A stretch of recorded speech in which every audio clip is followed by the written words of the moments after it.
बूढ़े किसान की कहानी। पंजाब के एक छोटे से गांव में एक बूढ़ा किसान रहता था। उसका जीवन बहुत साधारण था। थोड़ी सी जमीन थी, कुछ गाय बैल थे और खेती से जो अनाज मिलता वही उसके परिवार का सहारा था। वह मेहनती था लेकिन बेहद गरीब। एक दिन आसमान में काले बादल छा गए। हवा तेज चलने लगी और अचानक इतनी भयंकर बारिश शुरू हुई कि गांव के लोग घबरा गए। दिन रात पानी बरसता रहा। पास के पहाड़ों से उतरा तेज पानी गांव के पास बने बांध डैम से टकराया और बांध टूट गया। कुछ ही घंटों में गांव में बाढ़ आ गई। खेत डूब गए, मवेशी पानी में बह गए और बूढ़े किसान का छोटा सा घर भी लहरों में समा गया। उसकी सारी फसल, जिसकी उम्मीद पर उसने महीने भर मेहनत की थी, बर्बाद हो गई।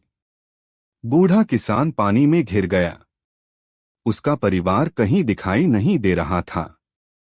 लहरें उसे बार बार डुबो देती। कभी किसी लकड़ी का सहारा मिल जाता तो कभी वह चिल्लाकर मदद मांगता।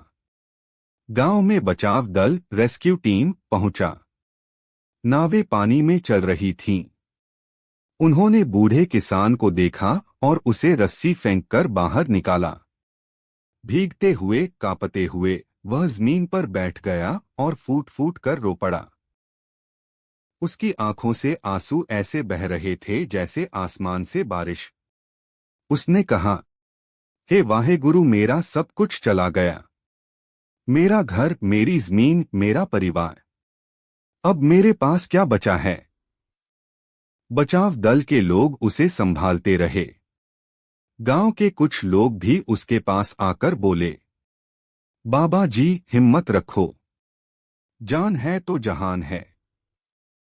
घर फिर बन जाएगा, खेतों में फसल फिर उगेगी। आप जिंदा हो, यही सबसे बड़ा चमत्कार है। बूढ़े किसान ने आंसू पोंछे और ऊपर आसमान की ओर देखा।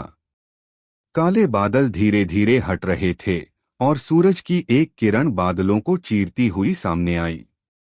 उसके होंठ कांपे और उसने धीमे स्वर में कहा, वाहेगुरु, तू जो भी करता है भले के लिए करता है। अगर आज जान बच गई है तो मेहनत करके फिर से शुरुआत करूंगा। बाढ़ ने उससे सब कुछ छीन लिया था, पर उसके दिल में जीने और फिर से खड़े होने की ताकत भर दी थी। यह कहानी दुख और विनाश के बीच इंसान की हिम्मत और आस्था का प्रतीक है।